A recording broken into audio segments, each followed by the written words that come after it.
Hey everybody, Matt Lawton here, and this is the Astrological Winds channel, and I'm going to take a look at the astrological weather for the week of September 20th through 26th, and a week that's featuring right away on Monday.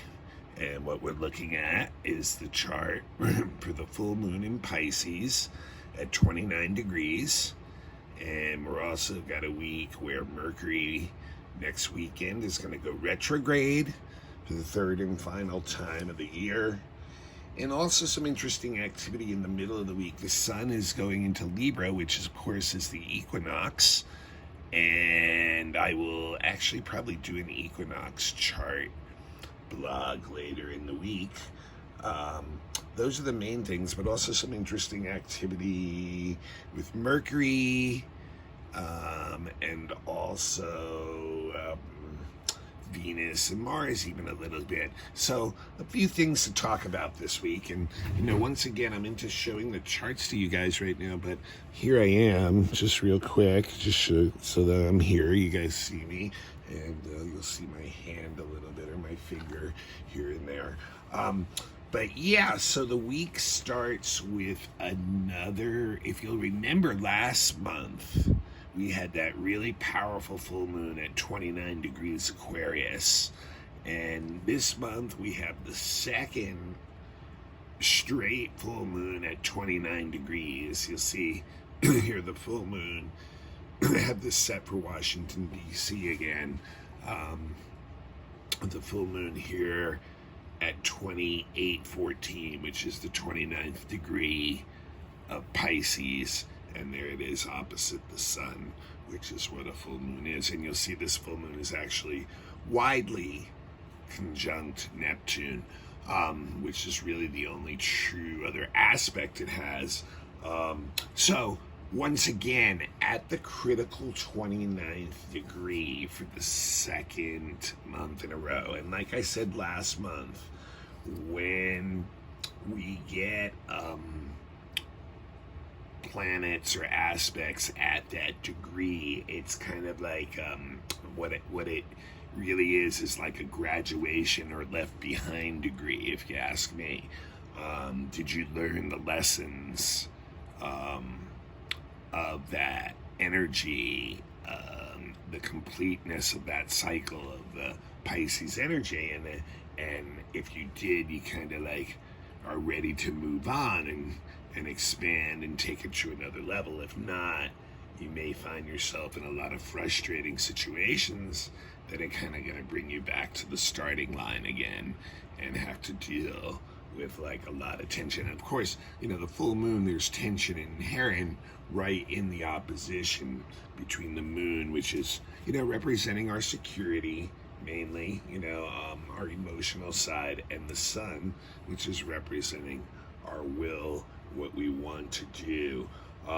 So it's interesting. So when it's in that critical degree, many things are coming to a culmination point, breaking point. And, we can really feel that in the world today, many of us in our lives personally, and of course we're seeing it across the world stage, where there really is a point now where, it's a breaking kind of point. Where are you going to go back and fall back into patterns of the past, or are you going to try to like up the game? The full moon, as always, is exposing light. We really see things under the full moon fully in their light. So when the moon is in Pisces, it's seeking unity, seeking oneness, seeking like a merging kind of energy in its need for emotional security. So, it can, Pisces kind of has this reputation of being like a little bit spacey, nebulous, soft, also compassionate, empathic, very sensitive to other people in the environment. So we may feel all of that stuff going on emotionally, and especially with the conjunction to Neptune, which is, has a co-rulership or an affinity with Pisces the most. So, really upping that kind of energy. So, so when, that Pisces moon is feeling threatened, that's what it's really going to try to seek out, is some kind of unification, or merging kind of energy, kind of almost loss of the self. So the issue is with that, and is it really lives by its ideals and its imagination and inspiration, and things that are not really concrete but are more abstract in their form, and therefore has a lot of, like I say, compassion and empathy for others, but also can easily fall into delusional and illusional, escapist type tendencies. So that's what we're going to really be looking at, is like in our lives ourselves, is like, where are we falling into on that axis, like where are we, like falling into tendencies where we're self-deluding ourselves, and with our own ideals, and or maybe like falling into escapist or addictive type behaviors, and that can even be our spiritual and artistic stuff. Like, how far is it taking us away from reality, and we're using it more as an escape? But like, it also is feeding this idealistic, compassionate, sensitive energy of unity that Pisces represents. So the sun in Virgo is where we can work with this, and and if we can use the opposition's energy to make the correct decisions on how we can actually start to work with the ideals that we have and get productive with them, use our will, use our energy, use the life force stuff that the sun represents in our lives to actually, get the practical methods down to get some of these ideals emotionally that we're striving for into our lives on a practical level. So like, the sun in Virgo is going to be, a much more critical about,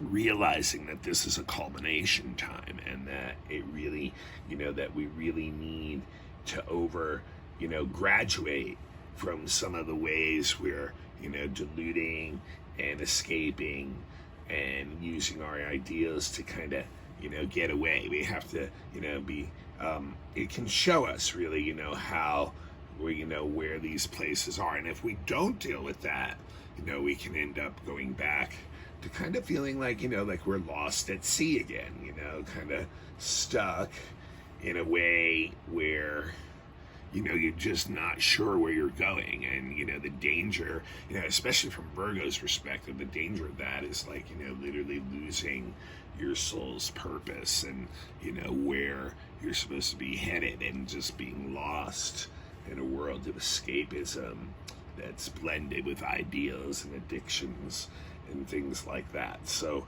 the Virgo energy is going to really like be like, can be used on that self-critical level to like look at that stuff and see, what we can do to use that.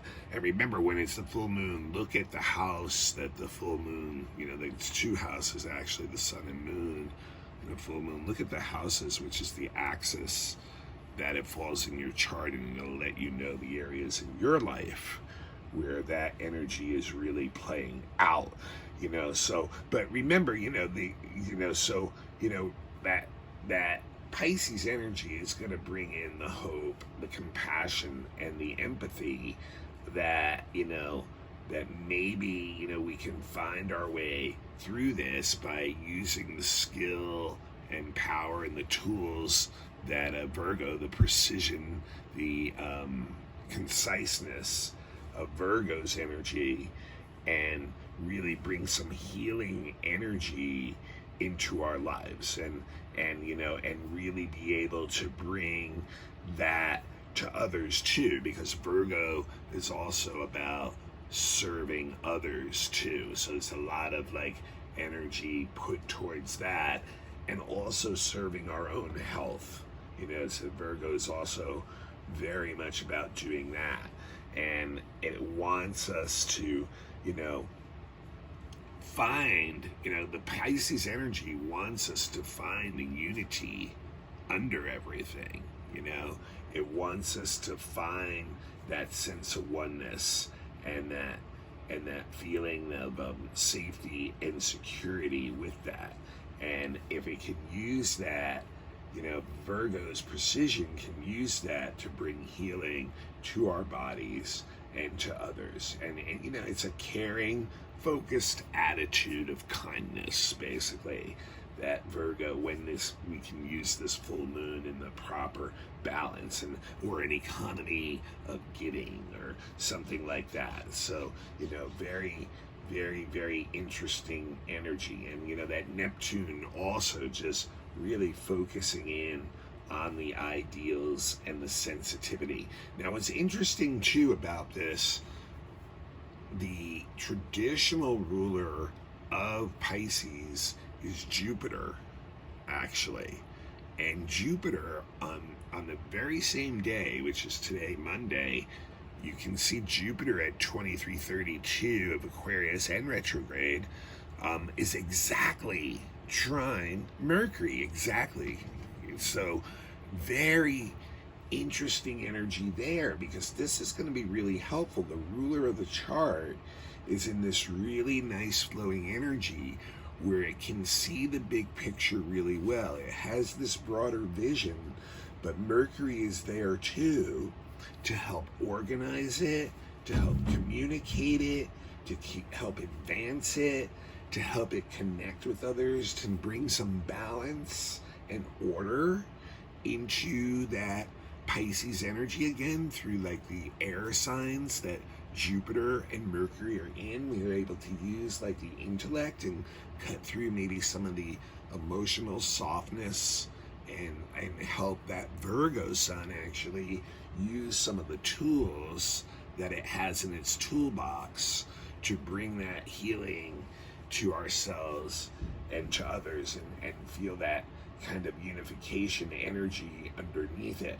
So that's really interesting. I mean, and it definitely, the trine, it gives such a nice flow. So we're really powerful with our words and being able to express the ideas and our visions, and we're more open to what other people have to say too, and bringing in more. So it's a really good time to take in new knowledge on the things that you normally are working with too, and just advance that. So really good energy there. And remember, the last week or two too, Jupiter is in that sextile with Eris, and therefore, once again, an opportunity to bring in positive change into your system, what I was calling positive chaos, or the butterfly effect, where just the smallest changes you make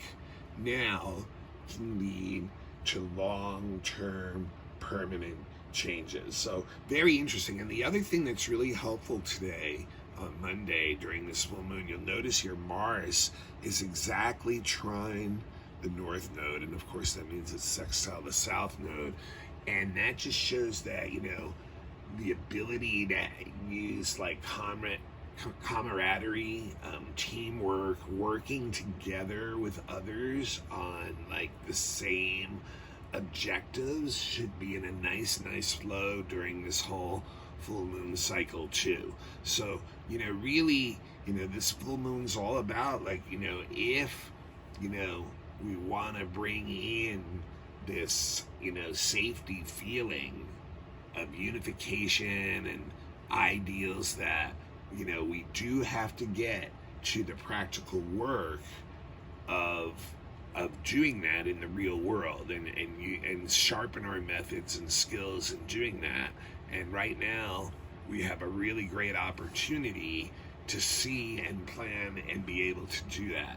So, very powerful full moon, and especially at that 29th degree again, because it's like either you're going to move ahead and take it to the next level, or you're going to fall back. And when it's in this Pisces energy, the fall back is like old patterns that are addictive behavior, that are escapist behavior, and are a dissolution of the self. And instead what we want to do is take that up to a unification energy of feeling this compassion and empathy and bringing healing into ourselves, into our bodies and lives and emotions, and then having that same kind of compassion and empathy that Pisces has inherently, and using Virgo's skill and desire to bring health and service to ourselves and others as a way to actually achieve that. So a very interesting, powerful full moon, and it's either get left behind and start all over again, the same lessons, or bring it up and take it to another level. Now you'll also notice today the asteroid Vesta right here has just entered Scorpio, 0 degrees there. So the asteroid Vesta is all about, once again, groups that you're sharing behaviors with. So this can really get to really deep levels now. This is like the energy of almost like the secret society, where people that you're sharing ritualistic behavior with, you can get really deep with your experiences with them and really bring up some strong emotional energy. So this could literally like make new blood ties, even if it's not biological. It's like you can actually kind of feel like you're making new brothers and sisters and siblings with this energy. But it also, is very intense in what it's seeing in society and wanting to really, either break or change from that. Now this week too, Tuesday and Wednesday, there's some interesting energy going on with Mercury.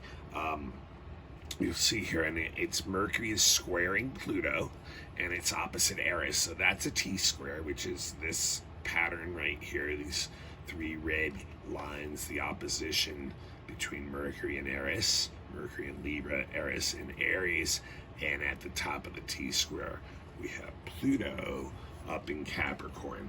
So this is really interesting energy because a lot of shadow stuff is going to come up, some really deep issues that where we'll see the deeper psychological patterns that are within us and causing chaos in our lives, in our psyches. And if we don't see that, we can be continued to be influenced or indoctrinated or coerced or propagandized into other people's, especially authorities with Pluto, and people who have power over us, which is what authorities are, superiors, being able to manipulate or control us because we're not aware of these deeper energies that they're playing with. But so we can really really get deep into seeing some stuff. But here's the thing though, and it's particularly dangerous. Mercury Pluto really gives a precise, concise mind. So you can really see things deeply, but you can get easily obsessed to the point of possession even, and allowing negative energies to control you and get you so hell-bent on some kind of issue you may have with others that you fall into this manipulative mind game kind of energy with others. Now, the best way to use that energy instead is to reflect it back at ourselves and look at the deep psychology within ourselves and wrestle with that energy, because then it can be very, very transformative. You can use that energy to do studies of like depth psychology, basically occult or psychological changes, transformation of the mind, just seeing how patterns in your life are influenced by these like subconscious patterns you have deep in your mind that are creating a lot of chaos in your life, and maybe in even your communications and thinking with others. That may be part of the reason, like if you're having unsuccessful communications, that may be going on. So that's really the best way to use this, is to shadow box ourselves rather than, get so obsessed with like some other person or some idea that you want to coerce and propagandize your interest or obsession to a point where you are being the coercive one. So very intense energy. Now also that, remember the sun's at 28 Virgo here on Monday, so that means on Wednesday the sun will be going into Libra, which is our solstice. So this will be a time, the year, where the focus is turns more to the other. It turns more away from ourselves, learning more about ourselves through relationships, things like that. And of course with Libra wants peace and harmony and balance, but will actually, when backed into a corner, will go to war for that. So very intense energy at times with Libra. It's either, fighting for peace, possibly, but also, really a good sense of color, form, and shape. Really can feed the artistic side of us. It's a good time to decorate or redecorate our surroundings, environment, home, places like that we are around in common. But I will do probably an equinox chart set for Washington, D.C. later in the week as a blog, an extra blog this week, and look at the next 3 months, for the United States in particular, which that solstice or equinox chart will shed a lot of light upon, just like the solstice one did for this summer, which a lot of the things this summer were really shown in that solstice chart, if you'll remember a few months ago. All right, so that's the action of mainly, like I said, Tuesday and Wednesday, and then on Thursday, there's a Venus, and you see, where's Venus? There it is, up there in Scorpio, still in detriment, and it's opposite Uranus, exact on Thursday. So that's like,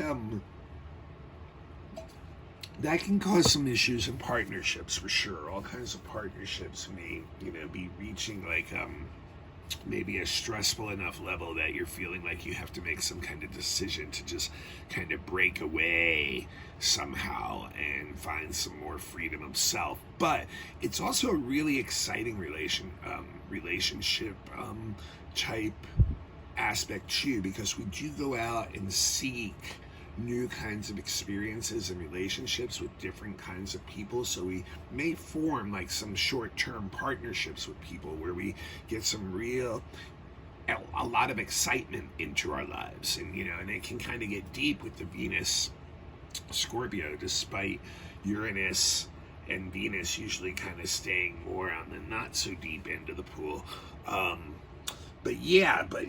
So that's going to be really interesting. And, it also can indicate, quick losses or gains of money or assets, and also an interest in different kinds of artistic expression, maybe even artistic partnerships that are kind of like a temporary one, that's kind of unique and different, something different comes out of it that, brings out a different part of you.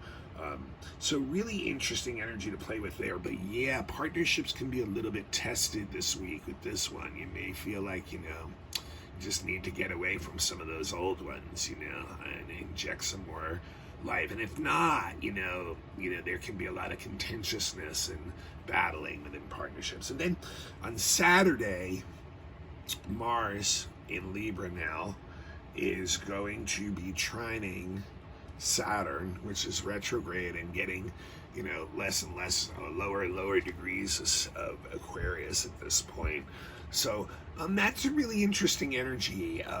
It will give, it'll be a good weekend for projects, for things that, need to get done, that are practical, physical projects, because this is a really nice flow or release of energy for like building something up for long-term stability and not necessarily getting a lot of short-term satisfaction out of it, but like really be able to make a lot of headway on like physical or longer term type projects. It really gives a lot of energy over a long amount of time that can be unraveled, smoothly and carefully, and knows how to use tools and things like that well.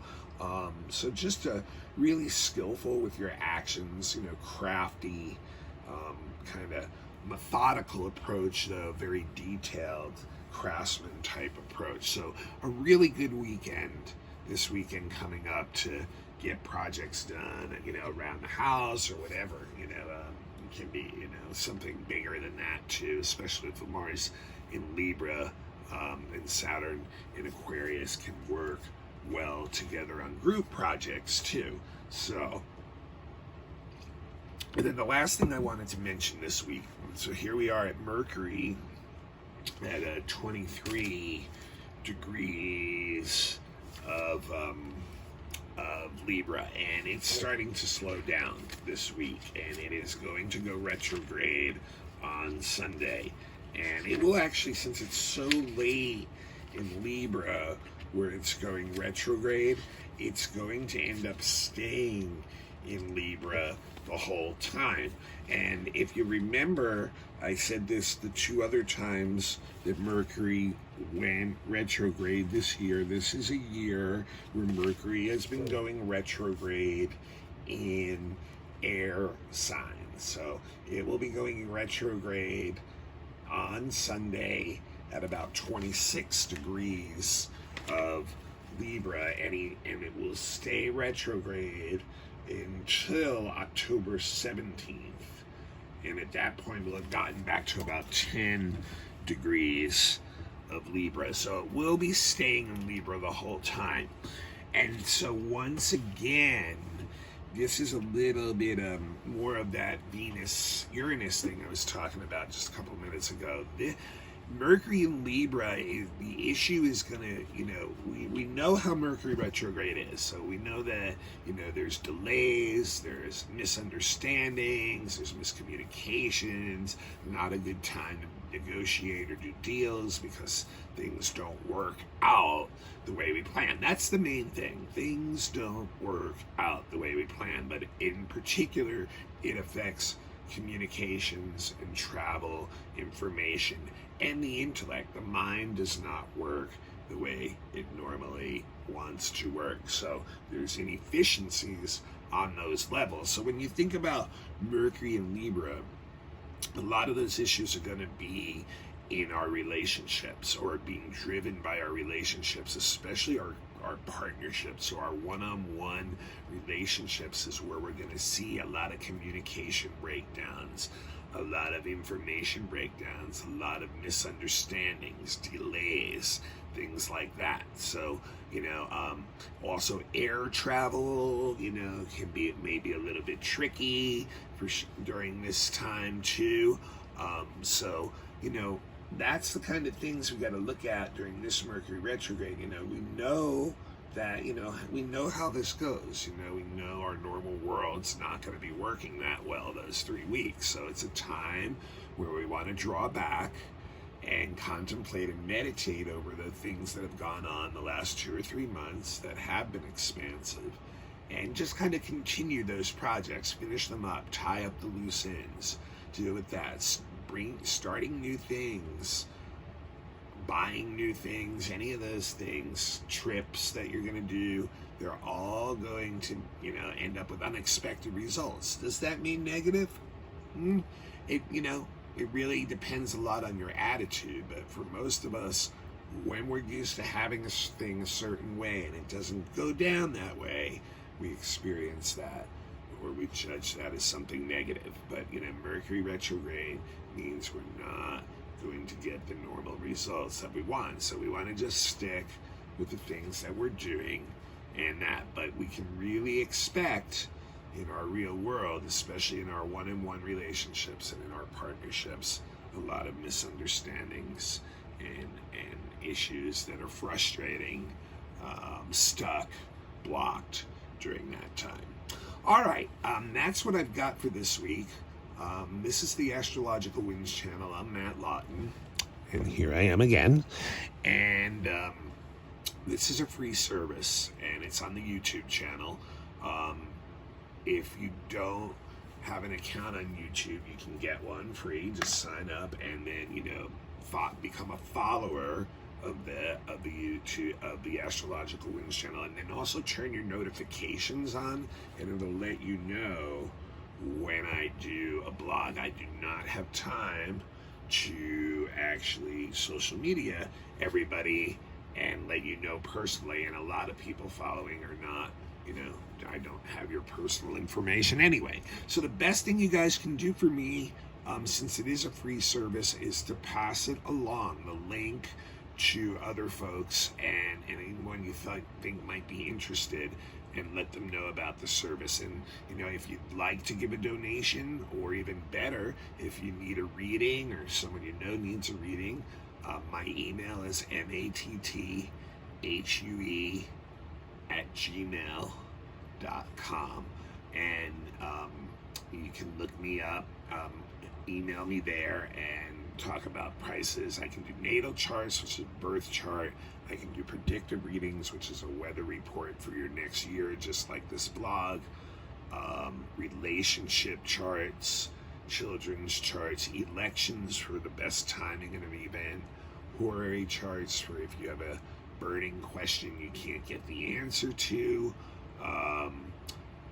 relocations, astrocartography, things like that too. So all kinds, fixed stars if you want a deeper soul reading and purpose. And I also have classes available on Dropbox. Same thing, just email me, matthe823@gmail.com. And also, the blog is available on all kinds of podcasts, so you don't have to tune into YouTube. You can get it on your favorite podcast. It's available on over 15 or 20 podcasts, including Apple. In fact, I think there's more people listening to it that way. And really, I'm showing the charts these days, but it's really not necessary to see anything visual on this. So that's another way you can find the channel. All right, I am going to probably do, like I always seemingly do, a mundane reading on the solstice chart set for Washington, or the equinox chart, set for Washington, D.C., and see what the next quarter of the United States, politically and socially, is going to be like. And been doing that successfully for years. So probably look for that a little bit later in the week. And until then, this is Matt Lawton. This is the Astrological Winds channel. And, try to use this critical full moon degree and, up your game. Bring it up another notch.